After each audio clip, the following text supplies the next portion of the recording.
So, in our last lecture, we left off with the deficiencies of the Articles of Confederation.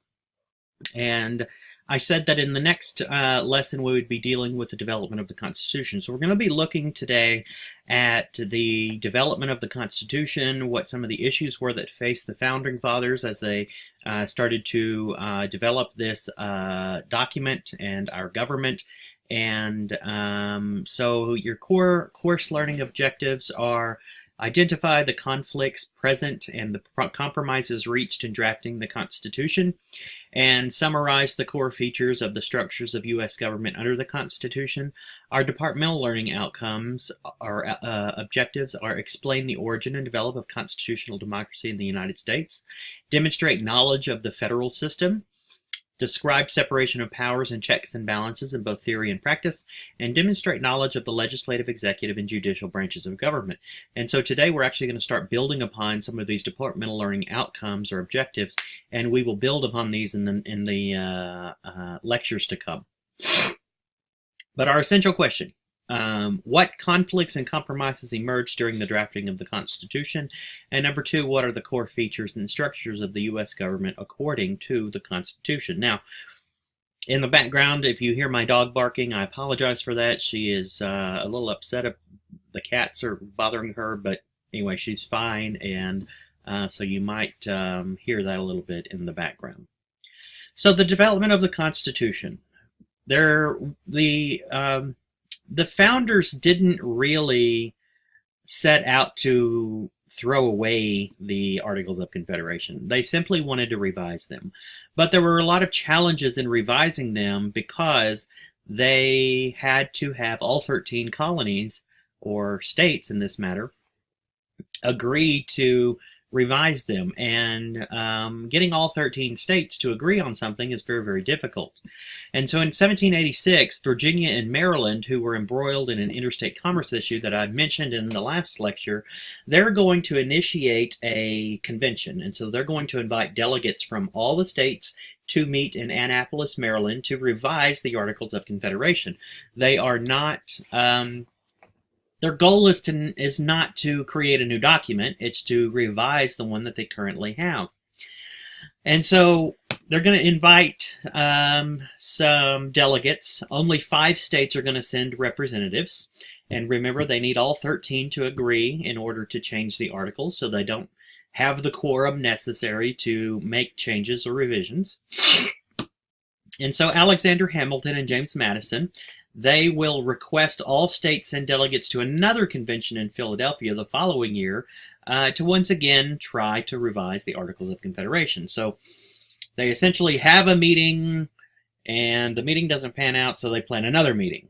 And this is going to be set for Philadelphia in 1787. Now, when 1787 rolls around, all but one state sends delegates, and that state is Rhode Island. And Rhode Island has been an interesting study in American history. They've always had a very independent streak. Some refer to it as Rogues Island because they were very progressive in who they allowed in their colony, and it was sort of a safe haven for misfits. And so Rhode Island is going to hold out. They're not going to send delegates to the 1787 Constitutional Convention. But what does occur is 70 men are going to gather from 12 different states. But of those 70 men, there's going to be some notable ones that are not in attendance. Thomas Jefferson and John Adams are not going to be in attendance. Thomas Jefferson being the individual who wrote the Declaration. John Adams will go on to be the president, so will Jefferson. But John Adams will go on to be the president a little bit later. They're actually serving as diplomats for the new government overseas, and so they are not in attendance. And again, although the delegates at the convention set out to revise the Articles of Confederation, they realized there were just simply way too many deficiencies to overcome, and that it would actually be easier to create an entirely new government. And so that's what they're going to do. They're going to, shortly after convening, they're going to realize that they need to create an entirely new government, which is fascinating because they need all 13 states to really make this decision. and one state is holding out. But they make this decision, and they begin to create the new constitution. So and I've talked about this before, but we always sort of lump the founding fathers into a group of individuals who are very like-minded and wanted, the same thing. And this is simply not true. It's something that cannot be overstated, because you've got a bunch of different men who come from different geography across the new country. They have different ideas in mind. Their states might be big or small. They might have a big population or a small one, an agrarian population or a more commercial. And so they're going to be wanting different things. And so immediately there's going to be some disagreements that arise. And so we're going to be looking at these different disagreements that will arise. In May of 1787, 55 delegates are going to arrive in Philadelphia. There will be 70 men that are involved in all throughout the process. And the meeting is going to quickly become known as the Constitutional Convention. And so many who gathered at this Constitutional Convention wanted to see a strengthened role of the federal government, or the national government. But there was still this fear of creating a central government that was way too powerful. And so there's going to be a lot of differing opinions that are at loggerheads here. There's going to want to preserve state autonomy while strengthening the national government as well. And so you've got a couple of different, we've got an interesting dichotomy. We don't want something too strong, but strong enough. But we want the states to have power as well. They also wanted the states to work together collectively, because the states had not worked collectively under the Articles of Confederation experiment. They had all worked independently, and they didn't really pay that much attention to each other, and they did what they wanted to do and what was good for them. But they also wanted to make the states responsive to a national government, because remember, if the national government under the Articles of Confederation wished to do anything that required money, they had to request money from the states. If they wanted to, create some sort of a militia or military, they had to request military personnel from the different states. And the states didn't have to be responsive to them. They didn't have anything bounding them to, or binding them to send the things that were being requested by the national government. And so they do want to make the states responsive to a national government. They seek to protect the rights of individuals from government abuse. And, one of their biggest concerns is a government that abuses its power. And so they are going to look towards a government that protects these rights. But they wanted to ensure that law and order didn't give way to demands of individual liberty. So there's a bunch of different dichotomies that are sort of at play here. And while they want to protect individual rights, they don't want individual liberties to give way to or put asunder law and order. They want to maintain a structured society. They also hope to give political rights to all free men, but at the same time they feared mob rule, as they had seen in Shays' Rebellion. And interestingly enough, some of the early political philosophers, Plato included, is going to be very suspicious of a democracy and writes about a democracy not being the best form of government. And so, these men are schooled in political philosophy, and they know this, and they know that Plato had at one point referred to democracy as a government by mob rule. And so they don't want the mob rule. They've seen the Shays' Rebellion. So they've got a lot of things that are sort of at loggerheads here. There was this small state versus large state dichotomy, and small states did not want to be pushed aside in favor of the demand of the larger states, which is a fair argument. Everybody needs to be represented in the best possible way. And so we can't create a large state versus small state situation, because the large states would probably inevitably turn out to be the victors in a fight like that. There were also slave states versus free states. And one thing that we kind of probably don't think too much about is we fight the Civil War in the 1860s. And it's not like we woke up one day and said, you know what, I think we should fight a civil war over states' rights and over this idea of slavery, North versus South, etc., etc., etc. The seeds for that fight that will occur 100 years later actually start to germinate during this time period, during this constitutional convention, because we have slave states that are worried that free states would try to abolish the institution, and they relied upon that institution for their agricultural production. And so you've got some real fears in, half the states that the other side is going to win over. And we had free states feared that slave states would try to make it a permanent institution. So one side is not wanting the other side to abolish it, and one side is not wanting the other side to make it a permanent institution. And so what they're going to do is have to work out these problems. And they don't really solve the issue, as we will see a little bit later. They actually just kick the can down the road, which happens all the way up until the Civil War and maybe even after. But we do have the slave states versus the free states.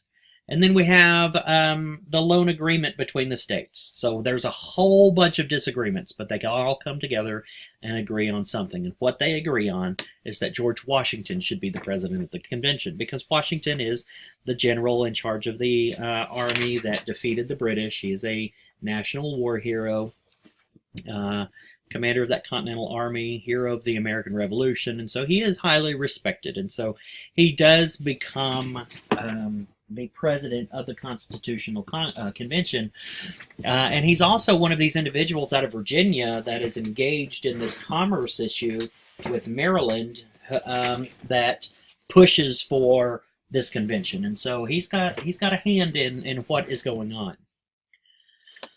So we're going to start looking at a series of problems, and then we're going to, as we get finished looking at the problem, we'll start looking at the solution that the founders came up with. And so the first problem that we're going to come to is this question of representation. And so it's essentially the large state versus the small state argument. And so as the Constitutional Convention emerges and begins, we're going to see a couple of different plans emerge as a foundation for our government. And the first plan is one that's championed by Virginia, and so it is known as the Virginia Plan, and it is supported by the more populous states, the larger states. And the Virginia Plan goes a little something like this. It called for a bicameral legislature, and a bicameral legislature is a two-chambered legislature. It says that in this bicameral legislature, the number of states' representatives would be decided based upon population. And so it's no, secret that the larger, more populous states like this idea, because they have more people, they'll get more representation. They said that the lower house would be elected by popular vote. So if you have this two-chambered legislature, you'd have the lower house. It would be elected by popular vote from the voters within society. And then the upper house would be selected by the lower house from a list given by state legislatures. And so from whatever state it was, the state legislature would create a list of individuals that they believed should sit in the upper house. And from that list, the lower house would choose the members of the upper house. And then they also had some semblance of term limits that existed. And so this is going to be favored largely by those more populous states. But again, those smaller states are not going to want to be pushed aside, and sort of plundered by these larger states. And so New Jersey, which is a smaller state, is going to create a plan as well and submit this plan to the Continental Congress. And so under the New Jersey plan, we have a unicameral legislature, meaning there's only one chamber. So there's a one-house legislature. And in this unicameral legislature, each state gets one vote. Very similar to the way it is under the Articles of Confederation. Every state, no matter how many people you sent to Congress, every state got one vote. And what this does is levels the playing field between the larger states and the smaller states, and it allows smaller states to have the same power as larger states. So it doesn't really rely much on population. And so you have an impasse regarding what to do. Big states want one thing, smaller states want another. And so what do we have to do? Well, we have to compromise, which is something that we're probably not as used to seeing in modern day, but they're going to have to give and take a little bit. And so the solution to this first problem of representation is what is known as the Great Compromise. The Great Compromise is sort of an amalgamation of the Virginia and the New Jersey plans. So it takes the Virginia plan, it takes the New Jersey plan, and it sort of smashes them together and comes up with something that should look very familiar to you. It is going to be suggested by an individual named Roger Sherman of Connecticut, and it's going to create, this says unicameral, but it's going to create a bicameral process, okay? It's going to create a bicameral process, or bicameral Congress. So this should be bi, meaning there's two branches. And in the lower chamber, there is, it's going to be called the House of Representatives, okay? Hold on, I messed something up here. Let me fix it. Okay. There's going to be a lower chamber called the House of Representatives. And the House of Representatives is going to be popularly elected. And so they take this idea of representation in the House of Representatives and they inject it with this idea of population. So the amount of people you have in the lower house is going to be decided on population. So the more people in your state, the more people you'll have in Congress. And so it takes this portion of the Virginia plan and puts it into the Great Compromise. These individuals are going to be elected to 2-year terms before having to seek re-election. And so theoretically, every 2 years, the House of Representatives can be reorganized, meaning everybody can be re-elected or defeated, as it, may happen. The upper chamber is going to be called the Senate, and the Senate is going to provide 2 senators for each state, regardless of size. And so it takes this idea of equal representation of the New Jersey plan and inserts it as well. And so you've got something that appeals to both sides. These individuals are going to be appointed by state legislatures. So they're not going to be popularly elected, and the lower house is not going to choose them. State legislatures are going to choose them. Now, in 1913, we have the 17th Amendment that has passed, and this is one of those progressive amendments that essentially give the people more power. And so since 1913, the passage of the 17th Amendment, we have popularly elected our senators from each state, but there are still 2 senators from each state regardless of size. They were appointed and now they are elected to serve 6-year terms before having to seek re-election. And so every 2 years, 1/3 of the Senate is up for re-election. And so they're going to come up with this Great Compromise that sort of appeals to both sides. And it's going to also give some powers to the legislature. The legislature is going to have significant powers. They're going to have the power to tax. So the power to tax individuals is going to come from this body that is largely, not entirely, but largely elected by the people. They are going to be given the ability to maintain an army and a navy, which costs money, and so they are going to be given the power to tax so that they can maintain an army and a navy. They are going to be given the power to regulate trade and interstate commerce, which is going to be significant. That's going to be one of the issues that drives these individuals to move towards a revision of the Articles of Confederation and later a writing of a new constitution. They are going to be given the power to coin and borrow money. So now they can print their own money. They can borrow money if necessary. They're also going to be given the ability to grant patents and copyrights. They're going to be given the power to declare war. So even though, as you probably know, the president is the commander-in-chief of the military, it is the Congress that actually has the power to declare war, not the president. And it's going to be able to establish laws for naturalization and bankruptcy, etc. Okay?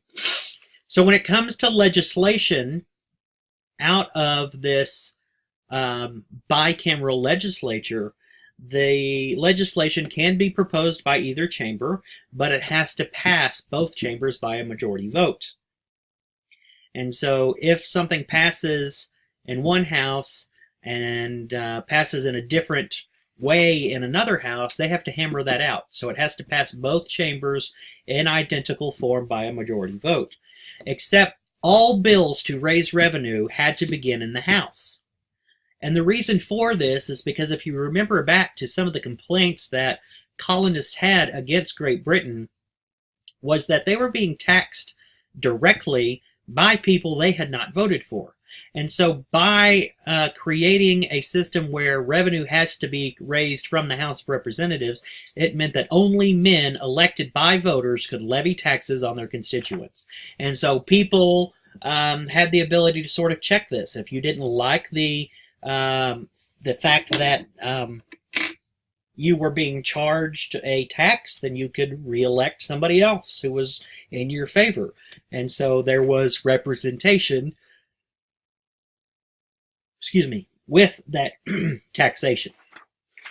So that's going to be significant.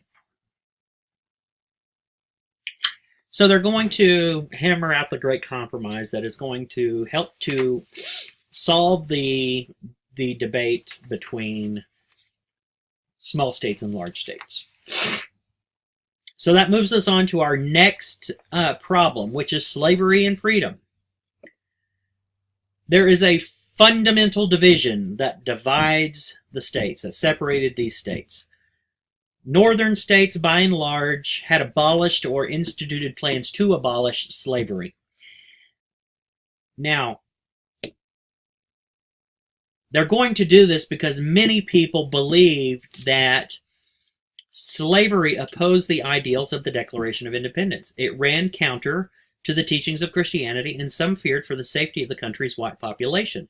Because if you had a bunch of slaves and you treated them poorly and you kept them in bondage, then they would eventually rise up and cause chaos and havoc against the country's white population. So they had abolished or instituted plans to abolish slavery. But this fundamental division is going to become evident when we realize that no southern state had abolished slavery, and none wanted the Constitution to interfere with that. They had something going. They wanted to keep it. Things were working for them. They relied on this institution for their agrarian society, and they did not want the Constitution to interfere. So, the question of slavery and the layout of the structure of Congress are going to increase this debate that these people are having at the Constitutional Convention. Right? So should we be slave states or should we not? And then when we get into the fact that we have created a Congress represented by population, the lower house represented by population, do we count slaves in the population or do we not? Right? And so the South is saying, yes, we should count our slaves as part of the population so we can get more representation in Congress. And the North is saying, no, you do not count them because you are you owned them. They're property, and you can't count property as population. And so the North didn't want them to get, too much power representation in Congress. And so there's this, again, an impasse, and what they're going to do, it's a solution, it's a stopgap solution. It's not one that is going to be very helpful over a long period of time, because we will have the Civil War in the 1860s, but they come up with this three-fifths compromise. And the three-fifths compromise answers the question of the structure of Congress. So it's going to answering the question of the structure of Congress is going to lead to another debate. So, as I was saying, when deciding representation in the House, when counting people, when taking the census, would slaves be counted? Southern states were pro-counting slaves, wanted to bolster the numbers, wanted to receive more votes in Congress. The northern states said no, representatives wouldn't be representing the enslaved people. And so the three-fifths compromise was floated to resolve this impasse. It did not, you have to understand this, it did not truly satisfy anybody. Nobody was just, gung-ho for this. But, again, it was a stopgap. It allowed people to compromise and sort of move forward. It was something they could live with for the time being. And so what occurred is that for congressional apportionment, deciding how many individuals to give a state in Congress, in the lower house, slaveholding states could count all of their free population, including free African Americans, and 60%, or 3/5 of enslaved people. So they're essentially saying you can count 3/5 of a person for this census, for this apportionment. To appease the North, to get the North on board with this compromise allowing the counting of 60% of the enslaved population for federal taxation. So, it said, because we're allowing you to count this 60% for apportionment, we're also going to count it for taxation. And so you're going to have, you're going to have to pay a tax for these individuals that you are counting. Now, no such taxes were ever collected. Everything looks good on paper, but it doesn't really, it doesn't really play out that way. Congress granted the right to impose taxes on imports in exchange for a 20-year prohibition on laws attempting to ban the importation of slaves to the U.S. So, Congress is going to be given the right to tax imports as long as in 20 years, in 1808, importation of slaves would cease. So it's going to essentially end the slave trade in 1808.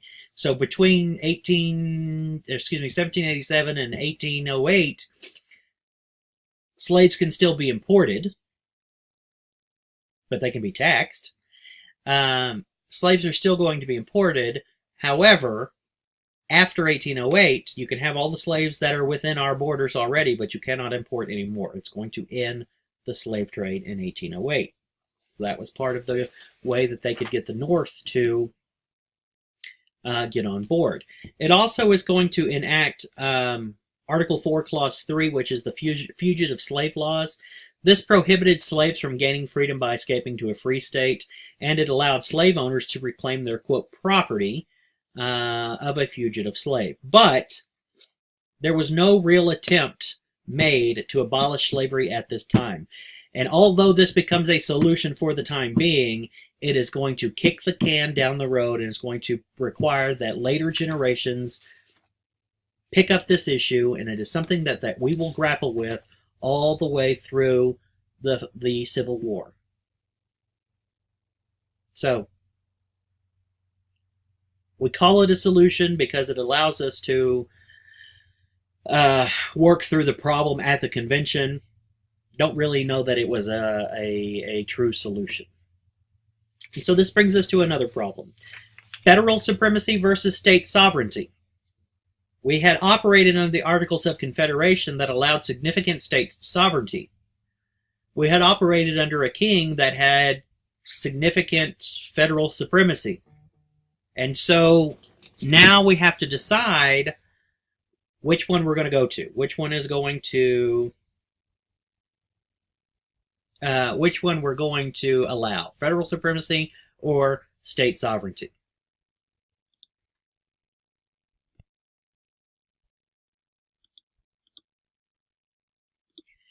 And so there's this question of a strong national government versus a strong state powers. There were some significant supporters for a strong national government. Obviously, the deficiencies of the Articles of Confederation demonstrated the need for a more powerful national government. They argued that it was necessary for survival and efficient function of a new nation, and they are operating under experience because the Articles of Confederation did not provide for a very efficient function of a nation, nor probably over long-term survival, because there was no way to create an army and maintain that army.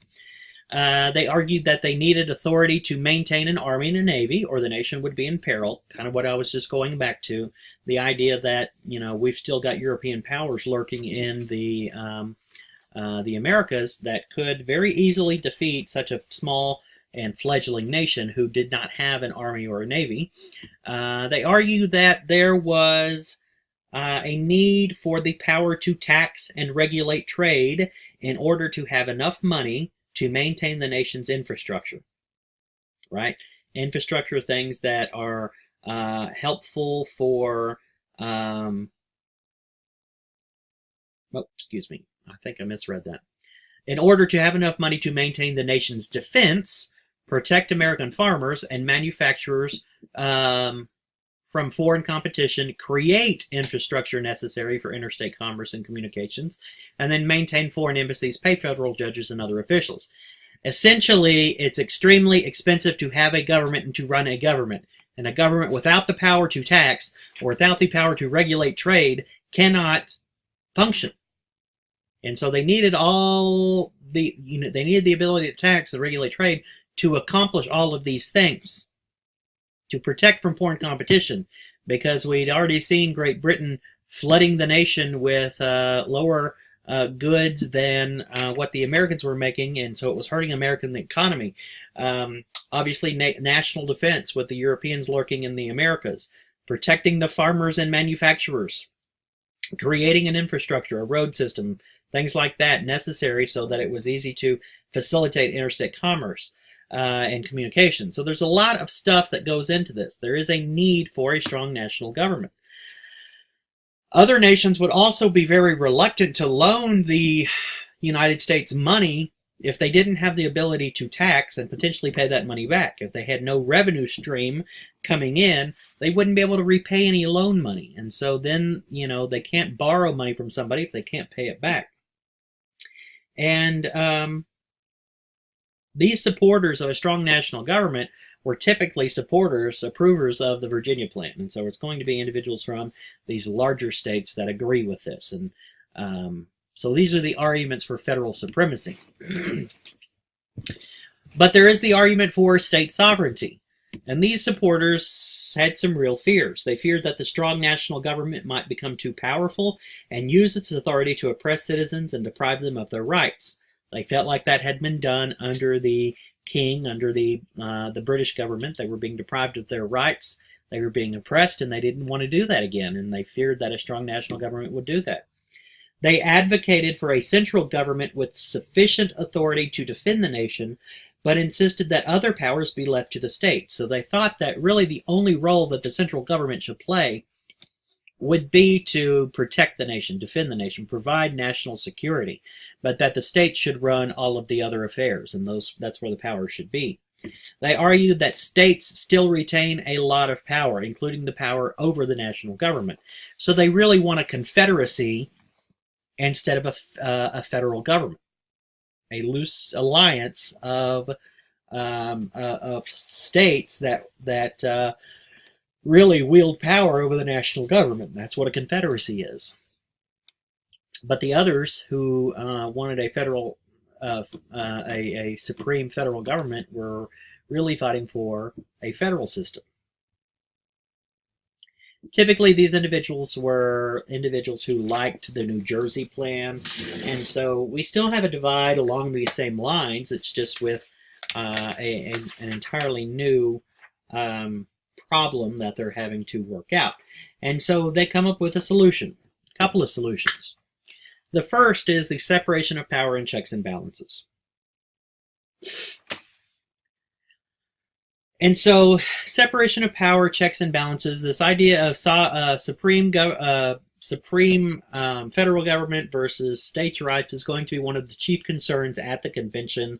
And the framers are going to try to resolve this through the use of separation of powers, which is the idea of dividing the national government into three branches and assigning them different responsibilities to each one. Now, again, not something that the framers of the Constitution just automatically came up with on the spot. This is going to go back to a French political philosopher named Charles de Montesquieu, who came up with this idea a long time ago. And so they're going to draw upon Montesquieu's writings for this idea of separation of power, dividing the power out. And so they proposed dividing the national government into three branches, with each one having a different responsibility. The legislative branch, the executive branch, and the judicial branch, which is, they each have their own responsibilities. Congress makes laws, presidents execute the laws or enforce them, and the judicial branch, which is the court system, they sort of arbitrate. They enforce the laws, and they try cases under federal law. And a little bit later in history, in the early 1800s, they're going to get the power of judicial review. They're essentially going to give themselves the power of judicial review and become the arbiters of the law. And so they also created checks and balances, which is this idea of giving each of the three branches of government the power to restrict the actions of the other, requiring them to work together. So, no, they're all co-equal branches of government, and they have powers over the other to restrict their actions. And so it requires them to work with one another to run the government. So Congress, some examples are Congress can pass laws, but can be checked by the president, who can veto these laws, veto this legislation. And so it cannot become law. So if Congress tries to abuse their power by passing a law that tries to supersede the liberties of the individuals, the president can say, no, that's not a great idea, and they can veto that. In 1803, there's going to be a Supreme Court case called Marbury versus Madison, which is going to give the Supreme Court is essentially going to establish its own authority to rule on constitutionality of laws, the ability to decide whether laws are within the framework of the Constitution or whether they're power grabs and work outside of the framework of government. And this is a process called judicial review. And so this is going to end up being one of those checks and balances that the Supreme Court has over both Congress and the president, because Congress has to pass it, president has to sign it for it to become a law. If it's passed by Congress, it's signed by the president, but the Supreme Court does not think that it works within the bounds of the Constitution, through judicial review, they can strike it down. Congress limits the presidential veto by overriding it. And so if the Congress passes a law, president doesn't like it, vetoes it, then Congress can come back and override the veto with a 2/3 majority vote in each chamber. And so as long as the House and the Senate both override that veto with a 2/3 majority vote, then they have sufficiently checked the power of the president. Congress limits the president's power as commander-in-chief of the armed forces, and they can do this by refusing to declare war or refusing to provide funds for the military. So yes, the president is commander-in-chief of the armed forces and has the ability to maneuver troops around the globe, but he cannot start a war all by himself.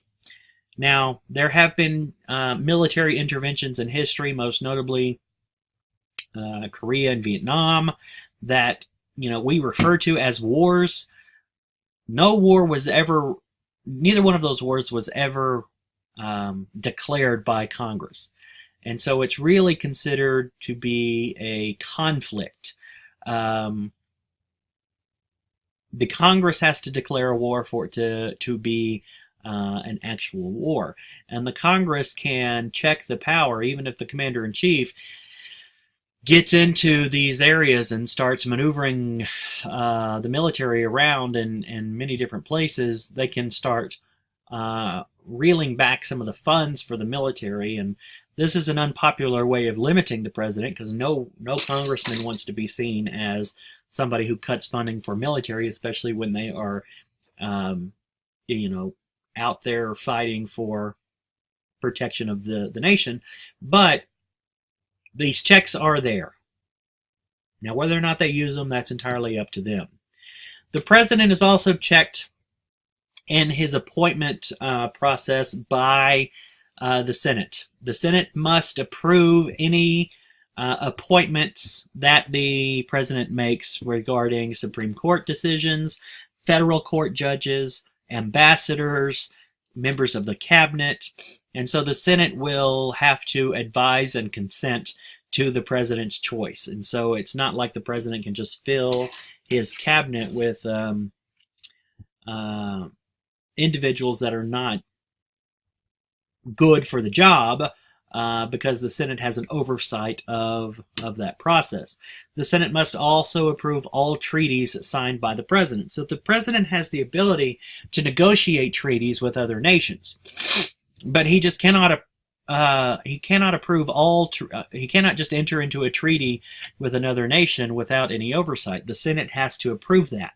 And one of the most glaring examples of this not working out is when President Woodrow Wilson negotiated the peace of World War I and signed the Paris Peace Agreement, brought it back home, and it was not passed by the Senate. And so we did not enter into that agreement and ended up creating our own peace treaty with the losers, if you will forgive the expression, of the First World War. So the Senate has to approve it, or it cannot have the force of law.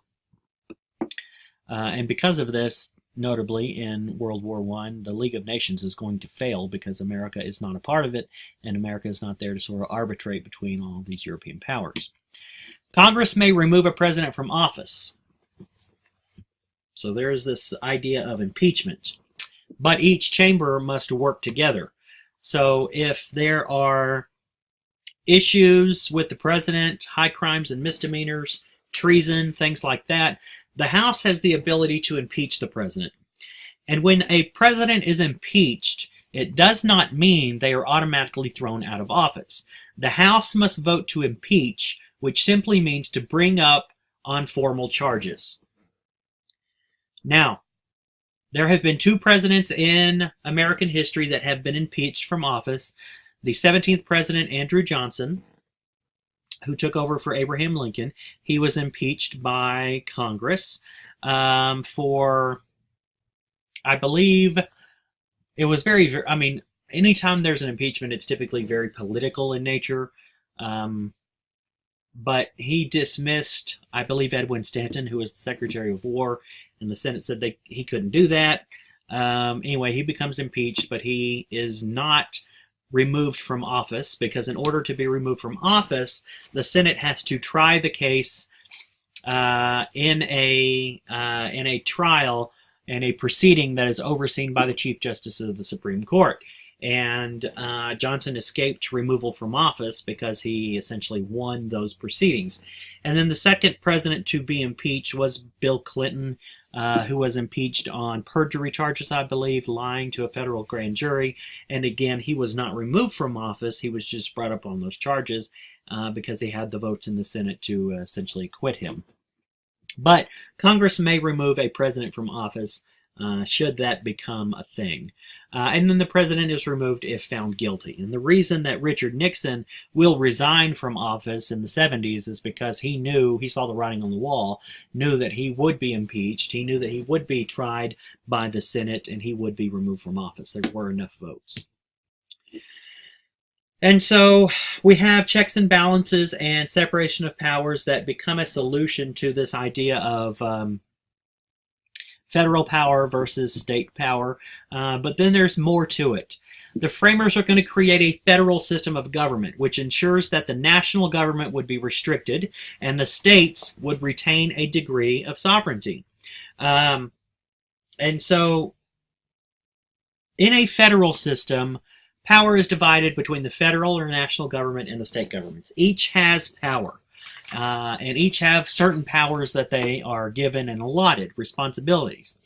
The framers of the Constitution are going to create enumerated powers, which are granted to the federal government and essentially listed. If it's enumerated, it's listed out specifically in the Constitution. And the federal government was given these enumerated powers during the Constitutional Convention. They were given the power to, the federal government was given the power to declare war, impose taxes, coin and regulate currency, regulate foreign and interstate commerce, raise and maintain an army and a navy, maintain a post office, make treaties with foreign nations and native tribes, and make laws regulating naturalization and immigration. So these are spelled out in the Constitution that gives the federal government power. These are powers of the federal government. But then there are also reserved powers. And reserved powers are all powers not expressly given to the national government, are intended to be exercised by the states. And so if it's not given specifically to the federal government in the Constitution, this was supposed to be reserved for state governments, still giving state governments that degree of sovereignty that their supporters, state government supporters, really craved. And so they can do things like regulate intrastate commerce, provide education, that's a state matter, regulate marriages, elections, etc. But there is sort of an ace in the hole, and this is called the Supremacy Clause. And Article 6 of the Constitution is the Supremacy Clause. And it proclaims that the Constitution, the laws passed by Congress, and treaties made by the federal government are the supreme law of the land. And so if there is a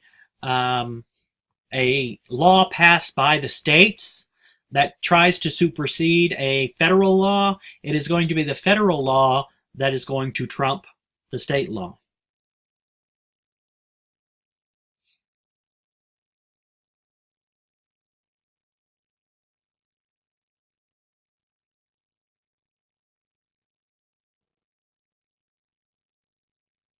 And so the federal government has a lot of power. It has the Supremacy Clause, and then it has what's called the Necessary and Proper Clause. And in Article 1, it says Congress may, quote, make all laws which shall be necessary and proper for carrying into execution the foregoing, or enumerated powers, and all other powers vested by this Constitution in the government of the United States or in any department or officer thereof. And so essentially, what the Necessary and Proper Clause says is that even if it is not enumerated here,